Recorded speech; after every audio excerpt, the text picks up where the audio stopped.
There's a famous story about the great Spanish statesman José María Aznar, one of the most shrewdest and effective rulers of modern-day Spain.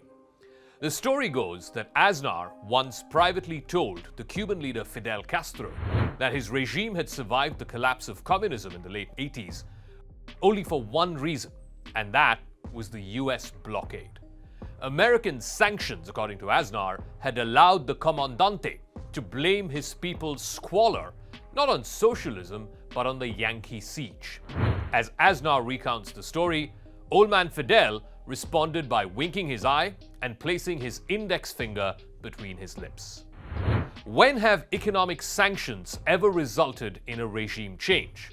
Or even a significant policy shift for that matter? On Crux Decode, how sanctions have proved ineffective from Kim Jong-un to Muammar Gaddafi to Saddam Hussein. Why sanctions will not defeat Vladimir Putin, but instead will only make him stronger.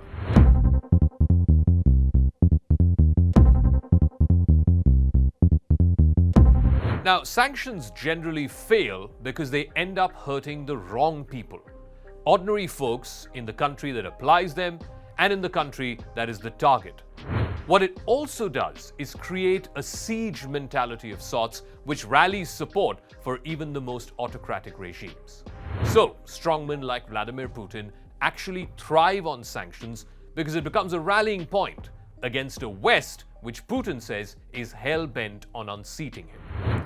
Now, sanctions did not prevent the North Korean leader Kim Jong-un from pursuing his nuclear ambitions. Neither did sanctions bring down the Ayatollahs of Iran. Nor did sanctions topple Saddam Hussein. In fact, on the contrary, they strengthened Saddam Hussein's malign grip on Iraq, enabling him to enrich his selected cronies. In fact, the oil for food scam is a grave example of that. But in the Western world, particularly in Europe, in the current climate, to even question the effectiveness of sanctions against Vladimir Putin is tantamount to treason. Last week, a column in the Guardian newspaper had argued that trade sanctions, as opposed to military aid, were the most ill-conceived and counterproductive policy in recent international history. They had pushed up the price of oil, thereby allowing Russia to amass a record surplus by selling to countries like China and India. In the process, it has strengthened the Russian currency, the ruble. In fact, this year, after a historic low, the ruble has become one of the stronger performing currencies in the world right now. It was not Russia that was suffering so much as the rest of Europe, which is starved of gas, grain, and fertilizer. But today, the mood in Europe is so polarized against Russia that many are outraged by the very idea of going soft on Russia. Even if sanctions were entirely ineffective, the dominant feeling in Europe is that we should still apply them to distance ourselves from quote-unquote immoral behavior. And in this very black and white view of the war, Vladimir Putin is evil personified and he needs to be punished no matter the means to punish him is actually helping him.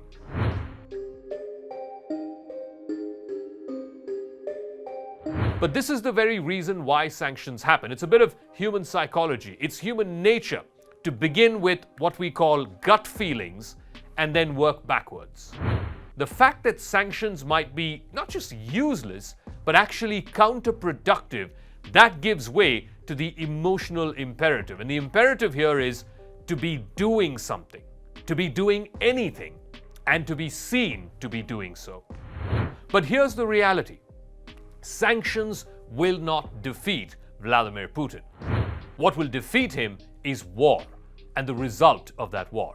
Russia is either going to win this war or lose this war on the battlefield, not in commercial ports or airports. So far, Russia has suffered more than 50,000 casualties, including about 15,000 fatalities. In a country whose birth rate has collapsed through the 70s and 80s, these kinds of losses can be calamitous. Many of those 15,000 Russian soldiers who died could likely have been single children. At the same time, more than 400,000 young and educated Russians have emigrated from the country since the beginning of this invasion 6 months ago. A nation of pensioners cannot sustain such losses. You're basically asking a depleting young population to keep sustaining a larger and growing, older and perhaps unproductive population. Now, here's where Putin doesn't particularly care about this, because his defenders, including some Western folks, who actually talk of Putin's love for Russia. But here's the catch.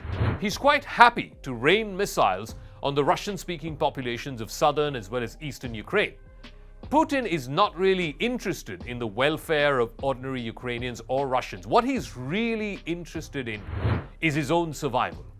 Quite literally, there is nothing more important to a dictator than self-preservation. The one thing any strongman leader cannot survive is defeat on the battlefield. They cannot afford a military loss. Now, in military parlance, this is called the Galtieri principle. It's taken off from the Argentinian general Leopoldo Galtieri, who led Argentina into the Falklands War with Britain to deflect attention from a collapsing economy and a civilian unrest. And what happened? General Galtieri went on to lose the Falklands War, and he ended up losing power. A strong man who loses a war fails on his own terms. It is the ultimate oxymoron. A strong man cannot afford to lose a war. But there is one area where Russia is seemingly clawing back, and that happens to be in international trade. Russia today has a record trade surplus, but it owes more to the total collapse of imports rather than the rise of energy exports. And yes, the ruble right now is one of the stronger currencies against the dollar, but it has ceased to be a convertible currency, which basically means that Russia, by virtue of having implemented one of the toughest capital control regimes in the world, has made it effectively illegal to buy dollars in exchange for rubles in Russia. We are, in a sense, almost back to the pre-1990 days, when the stated value of the ruble had very little relation to its actual price. Much of Russia's gas sales are directed towards Europe. Russia cannot, overnight, simply switch its gas sales to Asia. Its pipelines begin in Western Russia, they run all the way to Europe.